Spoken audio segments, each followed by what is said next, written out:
পুরাণ কথা অফিসিয়াল চ্যানেলটি সাবস্ক্রাইব করে পাশের এই বেল আইকনে ক্লিক করুন আমাদের ভিডিও সবার প্রথমে দেখতে।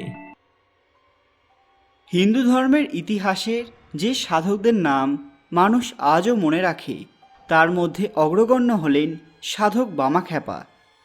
প্রাচীন তীর্থস্থান তারাপীঠের এই প্রসিদ্ধ সাধু তার জীবনে এমন কিছু কাজ করেছিলেন যা তাকে এক অন্য মাত্রায় নিয়ে যায়। তিনি বাকসিদ্ধি লাভ করেছিলেন, যা বর্তমানে সাধকদের কাছে এক স্বপ্ন মাত্র। আজকের বিশেষ নিবেদন প্রখ্যাত সাধক বামাখ্যাপার জীবনে ঘটা এমন কিছু ঘটনা যা আপনাকে বাকরুদ্ধ করে দিতে পারে। সকলকে আমাদের চ্যানেল পুরাণ কথায় স্বাগত। আজকে আমাদের আলোচ্য বিষয় তারামায়ের সন্তান বামাখ্যাপার জীবন কাহিনী। এ বিষয়ে বিস্তারিত জানতে ভিডিওটি অবশ্যই শেষ পর্যন্ত দেখবেন।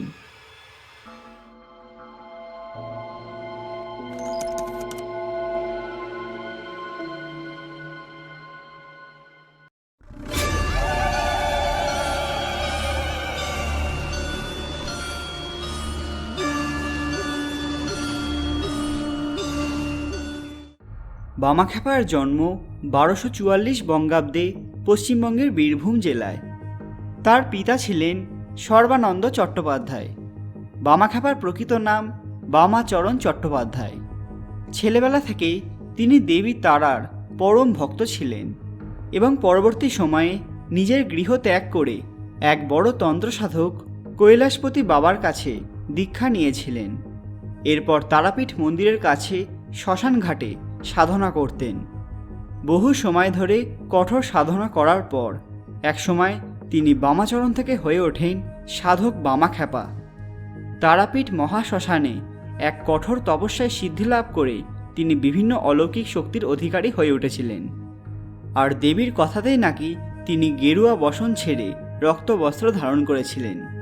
তিনি সাধারণ মানুষের থেকে অনেকটাই ভিন্ন ধরনের ছিলেন।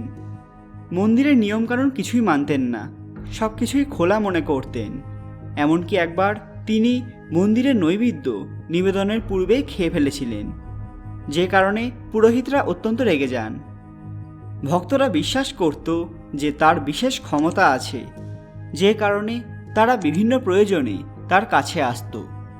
কথিত আছে দেবী তারা ভয়ঙ্কর বেশে বামাখ্যাপাকে দর্শন দিয়েছিলেন এবং পরে মাতৃবেশে তাকে কোলে তুলে নিয়েছিলেন। তার সবচেয়ে বড় রহস্য হল বাকসিদ্ধি লাভ, অর্থাৎ তিনি যা বলতেন তা সত্যি সত্যি ঘটে যেত। আর কোনো অঘটন হওয়ার কথা তিনি নাকি আগেই বুঝতে পারতেন। এমন ভয়ানক শক্তির অধিকারী হয়েছিলেন সাধক বামাখ্যাপা। তিনি পঞ্চমুণ্ডির আসনে বসে সিদ্ধিলাভ করেছিলেন। তবে আশ্চর্যের বিষয় হলো এই আসনে আর কেউ বসতে সাহস করেনি, কারণ কোনো অযোগ্য ব্যক্তি যদি এতে বসে তার সারা শরীরে তীব্র জ্বালা শুরু হয়। শোনা যায় দেবী তারা নাটোরের মহারানীকে স্বপ্নে দেখা দিয়ে দেবীর পুত্র বামাখ্যাপাকে প্রথমে ভোজন করাতে আদেশ দিয়েছিলেন। এরপর থেকেই মন্দিরে দেবীকে নৈবেদ্য নিবেদনের আগেই বামাখ্যাপাকে ভোজন করানো হতো। তিনি মায়ের পাগলা সন্তান নামেও প্রসিদ্ধ ছিলেন। যেমন দক্ষিণেশ্বর এবং রামকৃষ্ণদেব এক হয়ে গিয়েছেন, তেমনি তারাপীঠ এবং বামাখ্যাপার মিলন বিশেষভাবে লক্ষণীয়। এই সিদ্ধপীঠের তন্ত্রচর্চার কেন্দ্রবিন্দু হলেন সাধক বামদেব।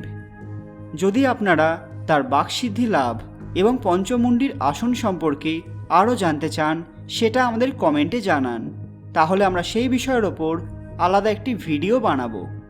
আর আজকের ভিডিওটি ভালো লেগে থাকলে লাইক এবং অবশ্যই শেয়ার করতে ভুলবেন না। আর এরকম অজানা ভিডিও দেখতে পুরাণ কথা অফিসিয়াল সাবস্ক্রাইব করে রাখুন। ধন্যবাদ।